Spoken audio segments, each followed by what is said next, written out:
Are you ready? Because I am ready. I think this is the last check that we have to do before go time. I put everything together for this season, and I think I'm ready. I think I'm ready just to start hitting it out. Now, I went through and I took out all this stuff because normally what I do is for summertime I switch my bags, and instead of having a backpack I have a shoulder bag. But this year, because I had a procedure done on my shoulder, I was like, I don't want to just have everything the way that is on that shoulder. So let me just get my pack, which is the big one that you see in the back. Don't let it fool you. It's not that heavy, and just have it distribute on both shoulders if I need to carry it. Most of the time that pack stays on the ATV. Most of the places that we go on the ATV. If it's not on the ATV, it's on the Argo. If it's not, then we walk, but with less weight. We just bring the paperwork, aka our hunting license and our harvest ticket, and just we walk. Hopefully we don't have to take down an animal this year that we're gonna have to pack. Hence the reason why I'm trying to be as like, okay, what can I do? What can I not do? The places that we planning to go, are they going to be open? Are they going to be, like bush? All of those things playing in my mind, because I have to consider that because this year I'm a bit limited on the things that I can do, but I will still do it no matter what. I also have a boy who is my size, and he's really strong, so I will depend heavily on that as well. But I think the machines will be perfectly fine. The Argo goes places, ATV goes places, and let's discuss what we did. So as I mentioned before, I switched from my shoulder bag to my just regular backpack. This backpack that I have in here, mine weighs 16 pounds. 16 pounds, and I have pretty much everything except for a shelf. That we always have to have one, but that really weighs almost nothing. So at the end of the day, I don't see this bag going over 18 pounds. I'm giving 2 extra pounds just to give extra weight. It has water already. It has weight to cook. It has everything that I can think of. And perhaps what I would do is I'm gonna do another video later on and show you what I have in there. Now, in the bag, I do not carry ammunition. The ammunition, and I don't know if you remember, but I mentioned before, the ammunition should be with the firearm. So in my case, I have ammunition in here. All right, so I have extra rounds in there. I don't do anything with the ammunition in the pack, and the rifle is one way, the pack is another way. You see what I'm saying? So the mindset is have it with the rifle. So I bought a buttstock pouch thing, and yes, you can put some outside, but it has a zipper too, and you can put it inside, and that's what I will keep mine. I decided to go with the 30-06. 30-06 will take anything here in Alaska, anything.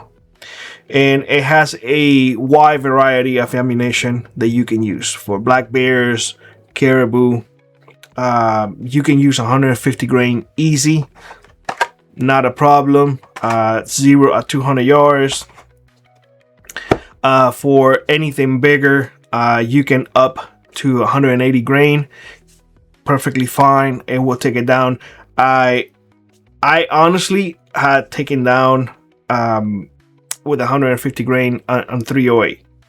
So, but that's not a problem. I have 180 and I have 150. All I have to do is, like, when I do the change for smaller game, I just go to the range for a day or so and I dial it in, and that's it. And I will write it down so I can dial it back later on.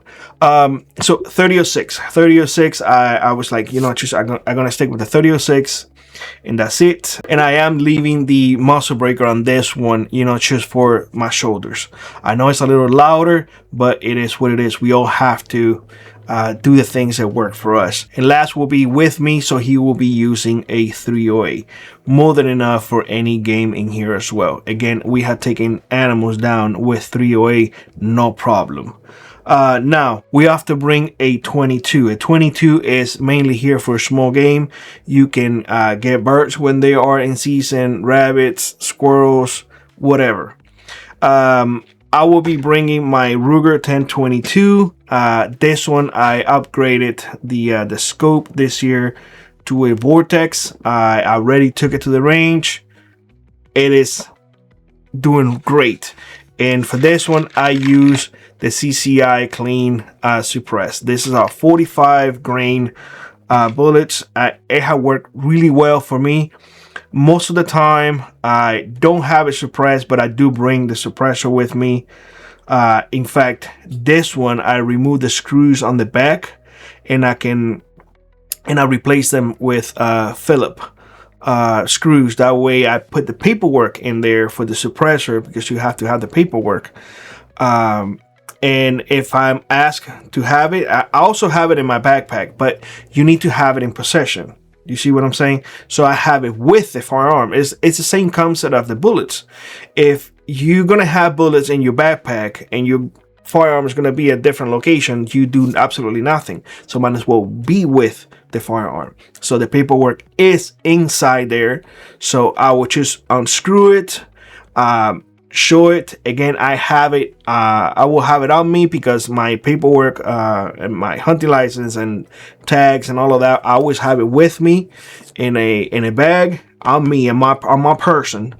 And I have copies of all of those things. I even have a copy of my driver's license just in case. But I have the paperwork in there.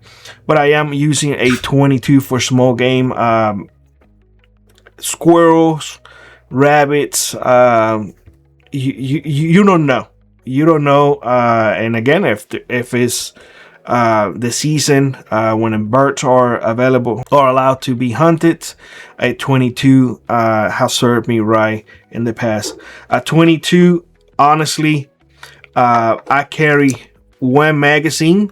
That's what I carry on the rifle, and a lot of times I just put rounds in an old electric tape container. I just keep it in there, and I put it in my vest or anywhere. This is a little bigger one. I have smaller ones.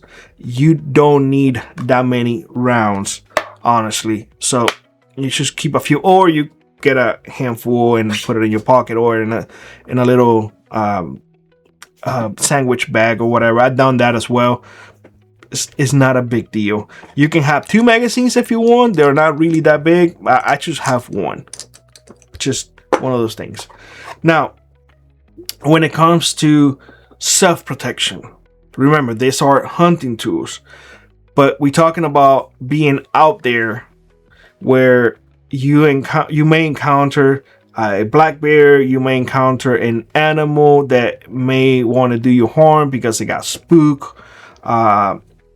You never know. You need to have protection on you.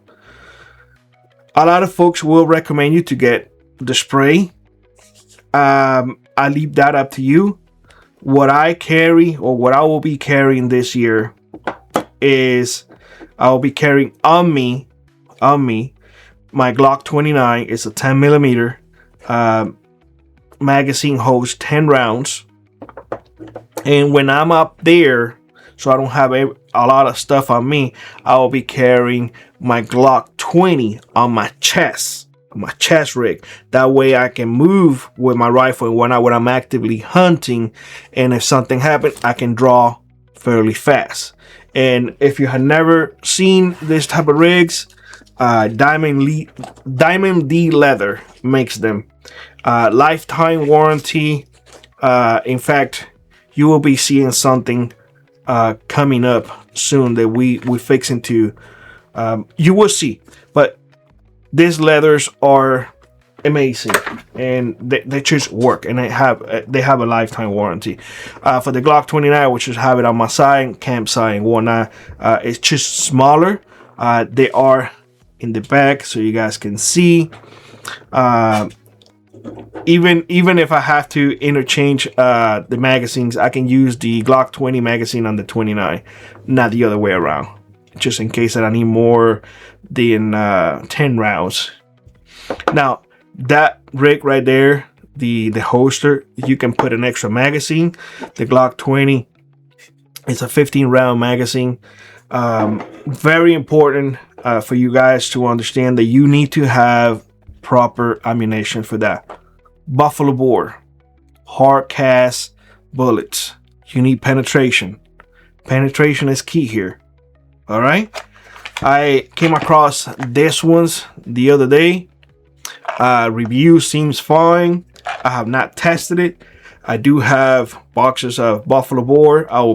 I am using Buffalo bore, or I will be using Buffalo bore until I get these other ones tested. So that's something to consider. All right, what else? Your clothes before you head out. Make sure that you seal them with waterproof heavy duty silicone. I mentioned to y'all before that I tested this one and I tested the other one. They pretty much work the same. On your shoes, on your pants, on your shirt if you want to, on your shelves. That way it repels water better. Always have a shell with you.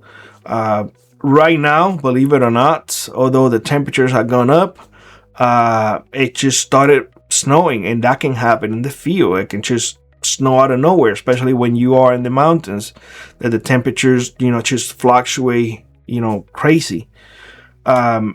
Just be prepared as much as possible, and have your gear ready. This right now that we are doing pays dividends.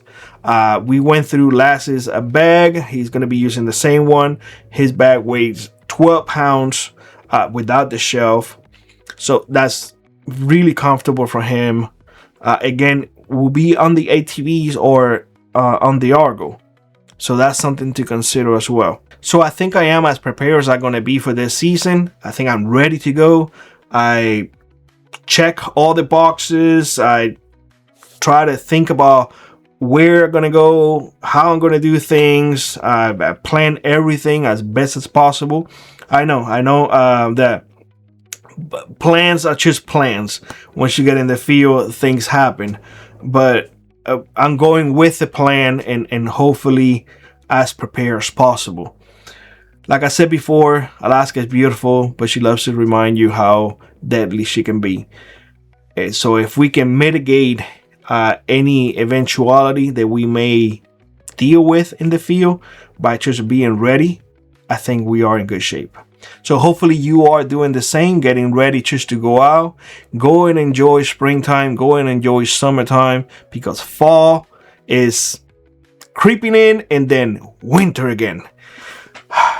Winter is beautiful, but it gets lengthy sometimes.